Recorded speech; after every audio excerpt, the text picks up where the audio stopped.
bien, on continue le Rachot Tzadikim sur la Simcha, d'accord? Donc on va reprendre un peu plus sur le texte.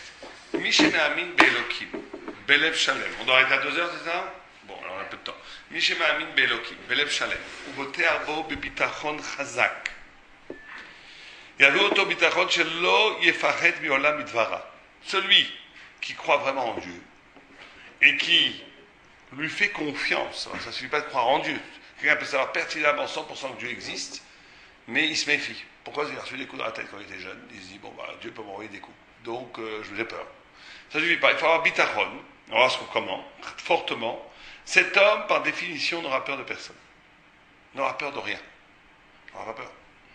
Velo yavod le'adam zulato litratzot elav. Il ne fera aucune flatterie aux autres, si ce n'est qu'il veut plaire à Dieu. Il n'essaiera pas de plaire aux gens. Son objectif, c'est d'être agréable, d'être un homme normal. Même un tzaddik, quand il est agréable avec quelqu'un, il ne veut être agréable parce que par rapport qui touche Hachem. Parce qu'il ne veut pas que les personnes en face pensent que la Torah, on n'est pas correct. Mais il n'essaie absolument pas. Les grands tzaddikim, tous les grands tzaddikim que j'ai connus, ils détestent et la flatterie et le fait d'être dépendant. Ils sont prêts à perdre même l'argent, les vrais, l'argent pour leur yeshiva, plutôt que de rentrer dans une relation psychologique où le donateur se fait sentir comme si tout dépendait de lui. Je connais des grands rabbins qui ont dit que je les voyais, ils disaient au donateur, fiche-le quand je veux ton argent, attends, je veux parler, tu ne donnes pas ton argent de la bonne façon. Et d'ailleurs, c'est comme ça que le donateur continue à donner, parce qu'il voyait qu'il y avait devant lui un rab authentique. Mais ce n'était pas du tout un koun, ce n'était pas du tout une façon, bien entendu, une manipulation. C'est qu'en essence, tu ne dois pas essayer de plaire au sens de ce que tu espères quelque chose de lui, si ce n'est à Dieu. Velo yavod le'adam zulato litratzot elav. Velo yikave le'ish. Il n'espéra rien de personne. Tout le monde comprend que par le négatif, celui qui se met dans une sorte de dispositif existentiel, où il attend des choses des gens, où il est toujours en train d'essayer de plaire aux gens, par définition, la joie va s'évaporer. Parce qu'il va toujours être déçu, les gens, il va toujours être à côté de la plaque, il va toujours être, même s'il réussit, c'est toujours aléatoire. Il ne peut jamais vivre une vie pleine. Quand tu passes ton temps à vouloir plaire aux gens, à vouloir te correspondre à des schémas, à des critères que les gens attendent de toi, c'est une course effrénée qui ne finit jamais. Un jour tu réussis, le lendemain tu réussis moins. Il y a des gens même dans la Torah, Dieu préserve, ils enseignent dans une yeshiva, ils enseignent dans une synagogue, ils voient que l'autre rave, il y a plus de gens qui viennent chez lui, ça les fait flipper. Pourquoi? Parce que j'ai l'impression qu'on m'aime moins. Le tzaddik, il n'a pas tout ça. Il dit, je suis comme je suis avec Dieu, j'essaie de faire ce que je dois faire, parce que je dois le faire. Et c'est tout, le résultat c'est dans la main de Dieu. Que moi, une personne vienne, que l'autre 100 personnes viennent, c'est pas important. Vous comprenez? Ça va ne pas être dans une existence où je vais dépendre du bon vouloir de l'autre. Ça, c'est l'Aleph-Bet de la Emouna, le Aleph-Bet de la Simcha. Dès que je m'instrumentalise, dès que je suis dépendant dans ma façon d'être, de comment les autres, j'essaie de correspondre à un désir de l'autre. Si ce désir n'est pas Torah, il cache par là. Si mes parents veulent que je vienne être un Mitracham et qu'en réalité ça rejoint à ce que je dois être, mes parents veulent que je vienne. Bien sûr que c'est bien.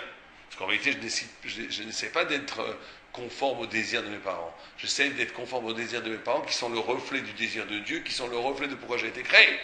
Ça, c'est l'éducation parfaite quand on arrive à faire ça. Mais même dans la Torah, il faut se méfier. Parce que très souvent, des parents projettent dans leurs enfants un désir de réussite qu'ils n'ont pas réussi à combler et ils le déguisent de réussite dans Torah. Ça, c'est ça, le problème. La réussite de la Torah, Baruch Hashem, dans le monde, a créé des problèmes, a généré des problèmes. Aujourd'hui, les gens, ils veulent à tout prix que leur enfant rentre en yeshiva, comme si, à l'époque, comme leurs parents, leurs grands-parents voulaient que leur fils rentre après quelqu'un. C'est devenu le même système de gloire sociale. C'est-à-dire, voilà, mon fils est rentré à Kol Torah Ktana, mon fils est rentré à Ponovitch, mon fils est rentré à Hebron, ça fait très classe. Dès que tu rentres comme ça, c'est la catastrophe. Les yeshivot sont pas... Hein? ne jouent pas un moindre jeu. Non, ils jouent encore plus. Là-dedans, hein. Ouais, les yeshivot jouent encore plus. Ça fait partie du jeu, mais c'est pas bon. Et n'importe quel tzaddik dans les yeshivot te dira que c'est pas bon. Et les yeshivot eux-mêmes te diront que c'est pas bon, mais qu'on est pris dans un... On est pris dans... Parce qu'on a fait la facilité, on a fait la qualité par la sélection. Donc c'est facile. Non, mais voilà. Bien. Bon. C'est pas pris quand on est un sadique. Non, il ne faut pas exagérer, il y a beaucoup de tzadikim qui sont pris, mais ce qui est important pour nous, on ne parle pas des institutions, on parle que pour nous, on ne doit pas, on va voir l'intérêt de l'enfant, c'est tout. Qu'est-ce qui est bon pour lui? Pas quelle yeshiva classe il va entrer ou pas classe. C'est encore une fois, ça c'est un exemple, mais il y a mille autres exemples. Dans les chidours, c'est pareil. Hein. Dans les chidours, vous allez dire, c'est dans famille moins prestigieuse, vous demandez à plein de gens autour de vous, famille hyper prestigieuse avec un garçon, on va le coter 8 sur 10, une famille très prestigieuse avec 7 sur 10, ils vont le 7 sur 10. Pourquoi? Parce que le diktat social est plus fort que l'intérêt vital et spirituel de l'enfant. Ce qui est catastrophique. Donc tout ça c'est pareil. Et même pour nous. Tout le monde plus ou moins joue dans le jeu. On essaie de plaire à son patron. On essaie de plaire à son mari, à son épouse, à ses enfants, à ses parents. Tout ça, il faut le prendre avec des pincettes parce qu'il y a bien entendu des fois il y a des mitzvot. De faire plaisir à ses parents, c'est fondamental, mais il faut le traduire en mitzvah, pas en termes de dépendance. Parce que dès que tu dépends de quelqu'un, et dès que tu essaies de l'itratzot, zulato, de dire fourrache, dès que tu essaies de plaire quelqu'un d'autre que Dieu, et dès que tu places ton espoir en quelqu'un d'autre de Dieu, tu mines à la base la possibilité de simra, de joie. Et pourtant, Oui. Non, en fait, pourtant, l'homme, c'est l'être le plus dépendant. Quoi. Je veux dire, on a tous les besoins qui sont, on va dire, ouverts par d'autres personnes, si je veux dire. Et c'est ça la difficulté, la grande difficulté. Une femme, elle attend à son mari, Ouais, mais ça, c'est vrai que c'est très difficile, mais en réalité, c'est pas si dur. C'est que le juif, on lui demande d'être dans une autre logique. Je veux plaire à Dieu, c'est ce qui m'adresse. Non, c'est là où c'est très difficile. Il ne faut pas être monstrueux non plus. Il y a des gens qui sont. Une fois, enfin, je ne vais pas raconter l'histoire personnelle, mais ça m'a tellement choqué, en rigolant même. J'avais rendu un très gros service à quelqu'un. Elle me dit, je te dois rien, c'est Dieu qui t'a envoyé. Et ça m'avait vachement sorti de. Parce qu'en réalité, elle a raison. C'est ce qu'il dit. Il dit ici, tu dois tout savoir que tout vient de Dieu. mais la personne, elle a quand même pourquoi ça n'enlève pas son triumph par rapport à certaines choses? Oh, alors c'est ça qui est un peu. C'est ça, regarde, c'est ce qu'il dit. Asher kol atovot. Amagiot elav. Mi aviv, mi imo. Même de son père, de sa mère, il dit. Mi achiv et krovav re'av. De sa famille ou de ses proches. Akol me Hashem itbarach. Ve'eluhem shluchei hamakom baruch hu. Ils ne sont que des envoyés de Dieu. Donc cette personne avait parfaitement raison. Mais alors pourquoi est-ce que j'ai senti une mida détestable? Parce que c'est vrai que d'un autre côté, on dit que les chachamim, il y a une mida qui ne supporte pas. C'est Kaful Tov. C'est écrit en paradis. Quelqu'un qui n'est pas capable de reconnaissance, pour eux, c'est terrible. Comment ça vient? Pourquoi? Alors, comment tu. Bon, à la limite, la logique est là. Alors, vous allez me dire quoi? Mais ça n'empêche pas qu'elle ait de reconnaissance. Mais pourquoi? Puisque tout vient de Dieu. Donc, nous, on n'est que d'un instrument quand on lui fait du bien. Mais la personne a quand même une cavana de vouloir donner. Elle aurait pu choisir de ne pas être un chalier de quelque chose. Bon, ça, c'est ce qu'on. Vous avez raison, la réponse qu'on donne. On remercie Akadosh Baruch Hu. Si tu remercies Akadosh Baruch Hu comme tu veux me remercier, elle va être très bien, d'accord. Ok, j'ai pas le droit de remercier. Oui, il y a ça aussi. Mais il y a ça aussi. Mais même, vous voyez, des très grandes syndicats qui savent remercier, ils sont tout le temps à Karatatov. Parce qu'en vérité. Oui, allez-y, vous voulez dire? Non, c'est si on ne sait pas remercier un être humain, on ne peut pas savoir remercier Hachem. Oui, tout à fait. Mais pourquoi? Pourquoi est-ce que ça marche comme ça? Parce qu'en vérité, c'est ça la grande difficulté aussi dans les rapports entre époux et époux, entre parents et enfants. C'est qu'à un côté, on doit pas être on n'est pas le peuple juif, par ici, spiritualité, on n'est pas des nonnes, on n'est pas des prêtres, on n'est pas des. Tout ça, pour nous, c'est détestable. Celui qui vit dans une sorte de disque spirituel, on canne la relation réelle entre les gens. Genre, je t'instrumentalise dans ce cas-là. Tu n'es là que comme envoyé de Dieu. Tu n'es là que pour que je puisse faire du chesed. Tu n'es là que comme ma femme pour pouvoir bâtir des enfants. Une famille. C'est affreux. C'est pas du tout juif, ça. Ça, c'est des goy. C'est des gens qui sont que dans la scène spirituelle. Les juifs, il y a la mère juive qui adore son fils. Et c'est très bien. Il y a la passion. Et où c'est fille. Il y a. C'est plus rare. Non, je rigole. Il y a l'amour entre l'homme et la femme qui sera l'amour intense, etc. La vie est là. Et il s'agit de traduire cette vie. Alors, c'est très très dur. Alors, tu n'es que ça, c'est pas bon non plus. C'est pas bon non plus. À la fin, quelqu'un qui ne serait que amour pour ses enfants et qui n'aurait pas là-dedans et qui ne verrait que ça. Bien entendu, il fera des fautes et en plus, c'est pas bon. Il faut traduire ça comme un don de Dieu. Donc, toute la difficulté va être de, en même temps, intégrer l'émotion existante de la vie. Ne pas la nier au nom d'un chef spirituel qui a presque l'idolâtrie en vérité. Mais d'intégrer cette vie dans le sens thoraïque. Et c'est ça la grande difficulté de la vie. Il y a beaucoup de gens qui arrivent à faire l'un et pas l'autre. Beaucoup de gens. Il y a des gens qui arrivent à être tellement spirituels, mais en réalité c'est quelque part facile. Tous les autres ne sont que des instruments pour construire leur propre hauteur spirituelle. C'est très mauvais, c'est pas juif. C'est pas juif. Ça c'est bouddhiste. Les bouddhistes sont comme ça. C'est pas juif. En fait, c'est facile. Je trouve sera très difficile de faire les deux en même temps. Non, de faire. Non, parce que ça ne vous correspond pas. Mais quelqu'un par qui ça correspond, parce qu'en réalité, ça te protège. Vous comprenez? En réalité, c'est de l'ego à la fin. À la fin, c'est de l'ego. Tu ne penses qu'à toi. D'un autre côté, si tu es généreux, tu es amoureux, tu es sentimental, tu es vivant, tu réponds, tu es vivant. Moi, je préfère le deuxième que le premier. Mais c'est aussi pas bien. Pourquoi? Parce que tu ne donnes pas de sens à ta vie. Un goy aussi peut faire ça à la limite. Un goy aussi peut être une bonne mère, un bon père, un bon ami, un bon époux, ça existe. Hein. C'est naturel, on va dire. Mais là où c'est très difficile, c'est quand tu es les deux en même temps. Et c'est être capable de traduire ton sentiment. Et qu'en fin de compte, en dernière instance, c'est le concept de dernière instance, profondément tu comprends que ça, ce n'est qu'une mise en scène magnifique. Mais que cette mise en scène magnifique, elle a ses réalités. Mais tout ça, c'est pour être proche d'Hachem. Alors là, ça change la vie. Mais il faut quoi? C'est le principe de dernière instance. C'est-à-dire qu'en dernière instance, en fin de fond, tout est pour Dieu. Un autre milvado. Ta femme aussi, c'est pas tes enfants même. Tu dois aimer Dieu plus que tes enfants. Tu dois aimer Dieu plus que ta femme. Tu dois aimer Dieu plus que toi-même. Tu dois aimer Dieu plus que ton existence. Mais cet amour plus ne doit pas être en première instance qui détruit, qui brûle la vie. Mais au contraire, vivre cette vie pleinement, mais qu'elle est orientée vers cette dernière instance. Très très dur. Ça, c'est celui qui fait ça, c'est Top Gun, ce qu'on appelle les grands tzadikim. Même les tzadikim assez importants ne sont pas arrivés totalement à faire ça. Très très difficile. C'est pour ça que beaucoup d'enfants de grands, ils déverrouillent, parce qu'ils n'ont pas réussi à faire ce lien. Le père était tellement haut, il était toléré. Mais bon, sans son fils, c'était pas vraiment son problème, presque. Même chez les très grands, il y a ce genre de problème. Et c'est bien aussi, parce que il ne faut pas. Il y a beaucoup de rabbinim, à 12 ans, ils disaient l'enfant, va-t'en. Je ne peux plus maintenant, ça sert à rien que tu restes. On ne va pas retomber dans la famille, la préservation de la substance. Ça y est, je t'ai enseigné ce que je peux t'enseigner, maintenant tu veux devenir un esclave de Dieu, va-t'en. Bon, nous, on n'est pas du tout comme ça. Pas au Hachem, on est famille et tout, mais il faut bien savoir qu'il y a un piège dans la famille.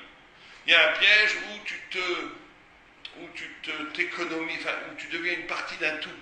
C'est une sorte de reproduction d'espèces, presque animale, l'avdil, mais il y a une sorte comme ça de notion, je ne suis pas vraiment moi-même, il n'y a pas de relation verticale avec Dieu de devenir un gadol, un grand, un tzaddik, un Eved Hashem, un kadosh. Ça empêche la famille quelque part de faire ça. C'est pour ça que chez les tzaddikim, il y a très souvent une coupure. Mais d'un autre côté, tu ne peux pas un peu couper, parce que c'est la vie, donc arriver aux deux en même temps, très haut niveau. Mais nous, on doit comprendre que c'est ça la vérité. C'est ça la vérité. Et donc il te dit, ici, alors, mais c'est intéressant comme il insiste. Oui. Il y a une question, c'est, vous dites, il faut pas à mais il y a quand même cette notion de l'imsotren Bene Hachem. Bene Adam ou Bene Hachem. Non, ça, il n'y a pas cette notion que. Non, nous, on n'essaie pas de l'imsotren. C'est une bracha. C'est une bracha et c'est un siman. On dit que celui qui est aimé et apprécié par les autres, c'est-à-dire Dieu l'apprécie.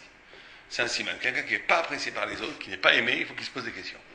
C'est-à-dire que Dieu, quelque part, il a aussi un problème avec Dieu. C'est ce qui est écrit. Dans la Gemara, c'est écrit. C'est que.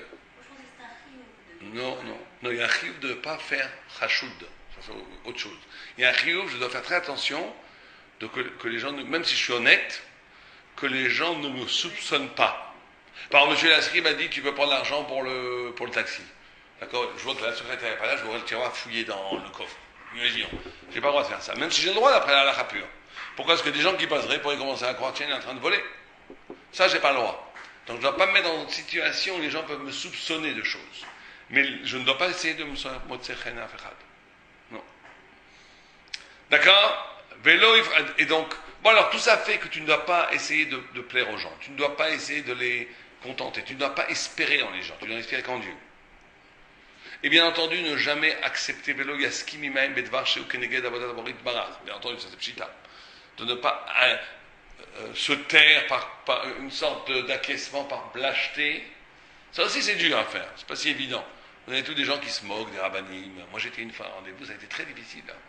Très important. Il commençait à se faire un arabe connu. Il y a un télo comme ça, le genre, bon, il sera, il interdit de fumer la cigarette à Pessah parce que il paraît faire et tout en se moquant. Et donc à ce moment-là, si tu te tais, t'acquiesces. Donc t'acquiesces, tu seras puni. Donc tu dois dire non, écoutez, c'est pas vrai, arrêtez. Ou bien penser à autre chose. On est obligé à un moment donné de ne pas avoir peur. Tout dépend de personne.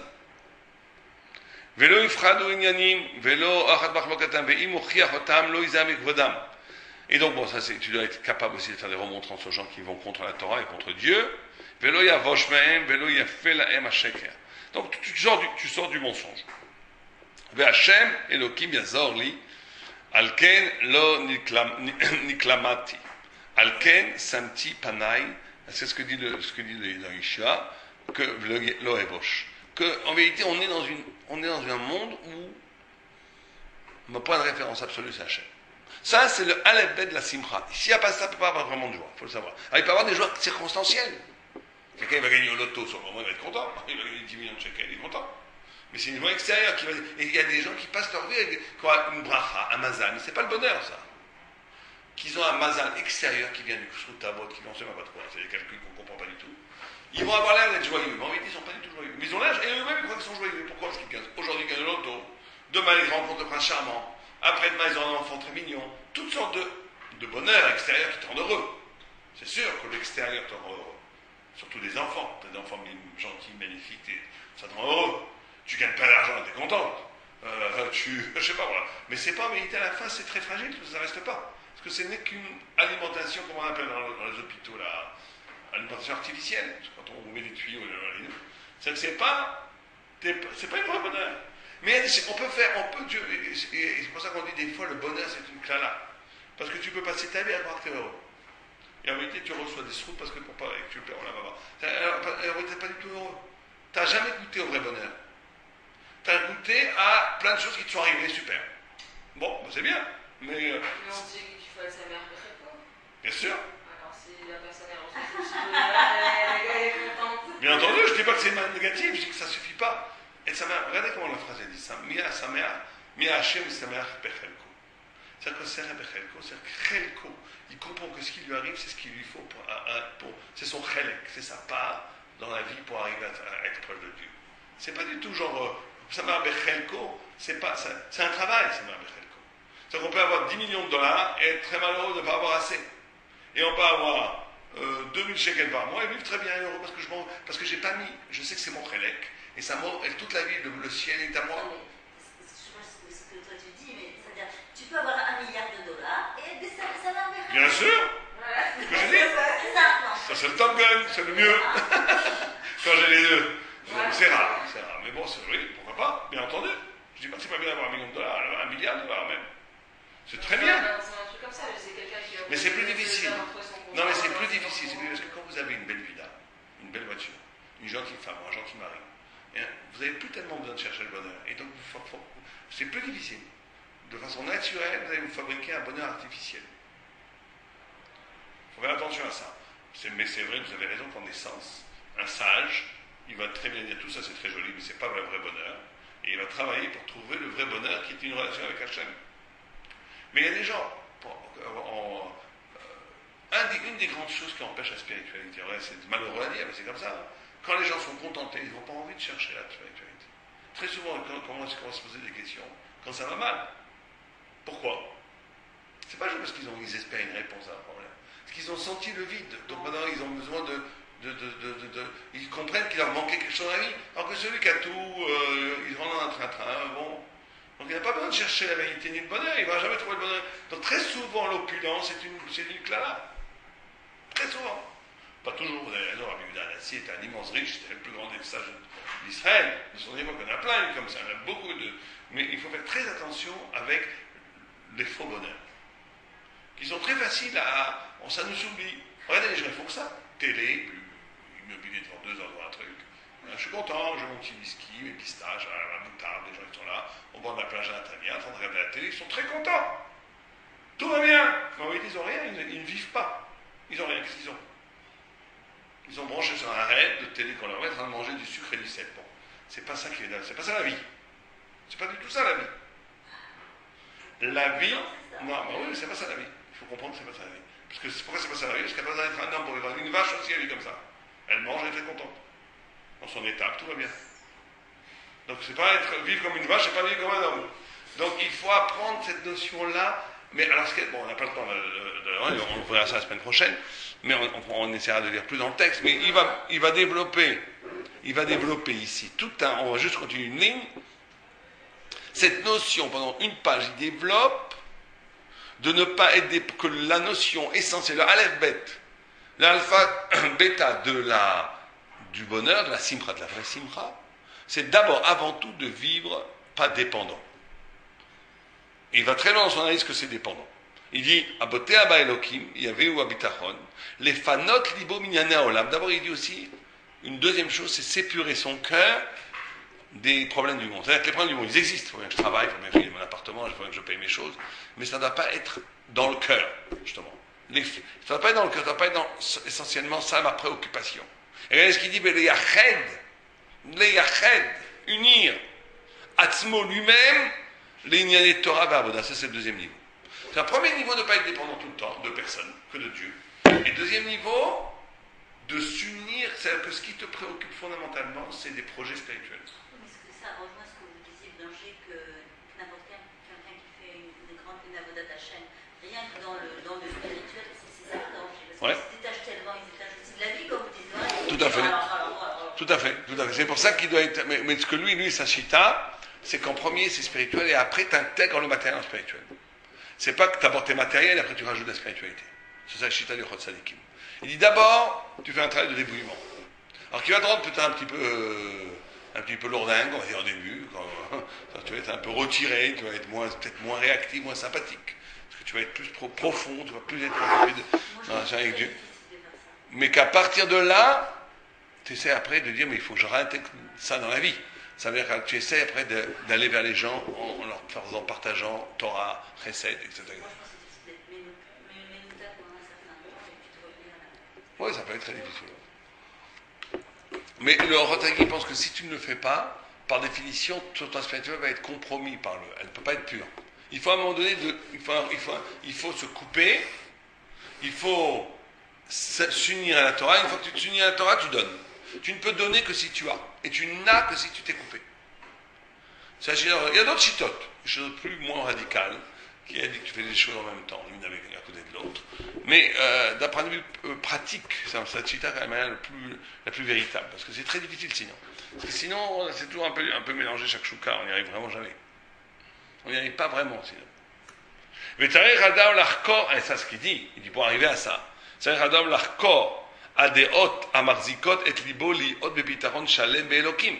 L'homme doit s'auto-analyser quotidiennement, de savoir où il en est, à partir de ses engagements dans le cœur. Où est son cœur? Où est son désir? Qu'est-ce qu'il veut vraiment dans la vie? Qu'est-ce qui l'intéresse? Il faut se poser des questions. Est-ce qu'une partie de lui-même n'est pas endormie, éteinte? C'est la partie peut-être la plus noble, la plus intéressante, celle qui est la plus à la recherche de la vérité. Est-ce qu'elle n'est pas un peu endormie? Il faut se faire un travail quotidien. Et donc, le troisième point qu'il pose, on finira là, qu'il doit savoir que Dieu a la confiance. Il faut développer une confiance, une intimité avec Dieu extraordinaire. Il faut savoir que cette confiance, le coefficient de cette confiance correspondra à la bracha qu'on va avoir. C'est-à-dire qu'il faut savoir que Dieu t'aime plus que toi tu t'aimes toi-même. והוא משגיח עליו בסתר ובגלוי, ובעת שהוא שומר עצמו כראוי האלוקים מרחם עליו, ושומר אותו מן הפגעים, כעניין שנאמר שומר פתאים השם. Dieu te protège, Dieu t'aime, Dieu veut ton bien. Et ça, il faut que ça soit une intime conviction au plus profond. Et plus j'aurai cette intervention, plus ça vaut la bracha. Vous voyez, les gens qui amènent la bracha, c'est les gens qui ont confiance en eux. Mais en réalité, cette confiance en eux, c'est une confiance en Dieu, mais ils ne savent pas. D'accord. Il y a des gens qui ont confiance en leur bonne étoile. À 18, 20 ans, ils ont confiance en leur bonne étoile. Et cette confiance en votre étoile va faire que les gens vont le sentir autour d'eux. C'est très inconscient. Quelqu'un qui n'a pas confiance, qui hésite, et ben, les gens autour de lui vont prendre des décisions négatives. On s'en rend compte, sans qu'ils s'en rendent compte. Des petites décisions, et ça engendre, ils rentrent dans un cercle de non-bracha. Alors ceux qui rentrent dans un cercle vertueux, c'est parce que comme il a confiance en Hachem. Comme il a confiance en Hachem, il le porte sur son visage, il le porte sur son énergie, il le porte comme il marche. Les gens autour de lui le voient, ils disent, mais cet homme-là, oui, c'est un bon cheval, on mise dessus. Donc, ça fait un cercle vertueux. Et on a bracha, ben la bracha. Et très souvent, quand les gens à 20 ans ils ont une confiance folle en eux, parce qu'en vérité, ils ont confiance en Dieu. Ils ne s'en rendent pas compte. Parce qu'ils savent d'où c'est irrationnel, d'où ils savent que tout va aller bien pour eux. Ils ont confiance. Il y a un d'habitation. C'est peut-être tout simplement l'insouciance de la jeunesse. Parce que oui, mais elle est très bonne. Cette insouciance-là, elle est très bonne. Parce que c'est une insouciance qui... En vérité, c'est insouciance. Pourquoi l'insouciance d'où elle vient? L'éducation aussi. Ouais, Enfin, l'éducation. les parents Non. qu'on a qui sont positifs, ça le Oui, sait. ça, mais cette insouciance de la jeunesse, elle répond... Oui, mais d'où elle vient? Cette insouciance, d'où elle vient? Elle vient qu'il n'a pas été sali par la vie, cet homme. Et alors, il y avait un arabe qui me disait jusqu'à 20 ans, des coulots spirituels. Même si on fait des bêtises, il y a une spiritualité, une innocence. Cette innocence te fait que tu es proche de l'origine, de tout qui t'a créé de Dieu, et ta confiance. Et après, quand tu es formé, abîmé, cabossé par la vie, tu commences à trouver des filles là, donc tu as moins confiance, donc tu as moins d'espoir, donc tu as moins de simra, donc tu as moins blablabla, et tu rentres dans les Si samedi. quelqu'un il est cabossé depuis l'enfance, donc C'est un en gros gros, problème. il est foutu. Il a du boulot. Il a un gros boulot, il a Un gros boulot, pardon. plus de boulot. Il a plus de boulot. Bien sûr. C'est un travail de titan, quoi, parce que c'est Titan. un vache qui... Il y en a qui justement sont devenus très grands parce qu'ils c'était très dur. Comme c'était très dur, ils ont été obligés de développer un super réaction. Et la super réaction est devenue leur génie et leur réussite dans la vie. Au fond, il n'y a rien de plus méritant qu'un quelqu'un qui était dans la Shoah, par exemple, qui n'avait plus personne, et puis qui ne vécu la tête. Tu vois, la force que tu déploies après ça, de dire personne ne peut venir. Il n'y a pas une Non, mais personne. si la personne arrive à faire de ça un tremplin, en fait, les gens... C'est vrai que c'est très dur. Mais non, mais en réalité, il y a des tests, tout le monde a un test aussi grand pratiquement. Ça peut être des tests plus spectaculaires que d'autres. Mais tout le monde a un test. Celui qui a une femme, des parents très gentils et tout, il va avoir un test il va avoir besoin de se créer un manque dans la vie, d'avancer, il a tout, il n'a pas besoin. L'autre, il a une femme, une mère qu'il admire, et ben, ça va être son test, ça va être de... combien d'amis j'ai qui n'ont rien fait dans leur vie, parce que leur mère les ont tellement admirés, qu'ils avaient peur de se voir leur mère, donc ils n'ont rien fait dans leur vie. Ou bien ils pouvaient prendre cette admiration comme un moteur. Ou bien une mère qui la méprise, qui ne l'aime pas, malheureusement ça existe. Et donc là, des parents qui ne t'aiment pas, qu'est-ce que tu en fais? Ou bien tu es complètement anéanti toute ta vie. Tu dis pourquoi ils ne m'aiment pas? Ou bien tu te fais d'autres parents, tu te crées d'autres Dieu, le rabbi, des rabbis, et tu te fais une autre... Donc tout le monde a un test. En vérité, les tests sont pratiquement tous au même niveau. Il y en a qui sont très spectaculaires. Ça paraît énorme, mais en vérité, c'est pas plus spectaculaire. Un petit test de rien du tout, il est aussi dur pratiquement à développer qu'un gros test. Ça a dépassé qu'un grand test. C'est très difficile. L'idée principale, c'est de se prendre en charge. Ça veut dire prendre en charge d'être soi-même un projet spirituel. C'est ça. Être homme, c'est transformer sa vie en projet spirituel. C'est tout. C'est ça qui différencie les petits et les grands. C'est tout. On peut en parler énormément, mais en vérité, à la fin, ça revient à ça. Est-ce que je vais décider une fois pour toutes de moi-même devenir un tzaddik, une tzadékette? Comme Sarah, Abraham, Israël, tous, Moshe, David, tous, à un moment donné, ils ont décidé d'être Eved Hashem. D'avoir un amour assez fort de soi-même, un espoir, une ambition spirituelle assez grande pour soi-même, pour essayer de devenir. C'est ça qui est important. C'est ça qui est important. Et c'est ça qui va être le début de la joie. Et ça passe avant tout par une définition qui ne dépasse pas par les autres. J'essaie pas de plaire aux autres, j'essaie pas de flatter les autres, j'essaie pas de trouver grâce aux yeux des autres. Tout ça, ça ne m'intéresse plus. J'essaie de trouver grâce aux yeux de Dieu et je vais découvrir moi-même. C'est ça qui m'intéresse. Ce moi-même, après, va être un moi-même qui va vivre avec les autres. Mais sans ce moi-même, tu ne peux pas donner. Alors là, il y a le danger dans ce passage, quand je me découvre moi-même, je peux être un objet de culte aux yeux de moi-même, comme certains sont tombés dans ce piège, où je ne pense plus qu'à ma spiritualité et j'oublie les autres. Ça, c'est le grand danger. Mais c'est un passage obligatoire. Parce que si tu n'es pas, tu ne peux pas être avec un autre. Donc il faut être d'abord. Sinon, quand on a développé une très grande intellectuelle beaucoup sur la lumière, très bonne, je pense que c'est très difficile. On a besoin de quelque chose pour pas pratiquer. Non, parce qu'on a On besoin, a besoin de se détacher. on a besoin de donner, on a besoin de donner, on a besoin d'aimer, on a besoin, au contraire. Il nous donne de toutes les manières. Oui. Même quelqu'un qui est complètement truc, il sait qu'il doit faire le Shabbat avec sa famille, il y a des halachot qui le... Qui le oui, c'est vrai, c'est vrai. La halakha du Shabbat, la halakha de Prouv, ou la halakha d'éducation de Trinour fait qu'il est obligé d'entrer dans le monde. Ouais, c'est vrai. Tout à fait. Il y a des obligations. Un homme est obligé de se marier, par exemple. On n'est pas des prêtres. Donc on est obligé de vivre avec. On va se pas qu'on est avec sa femme. Quand même, la vie fait que. La vie fait que. La femme va vous rappeler si vous n'êtes pas avec elle. Vous avez 3 claques, hein. Il y en a marre. Elle le lâche très vite. Bien, allez.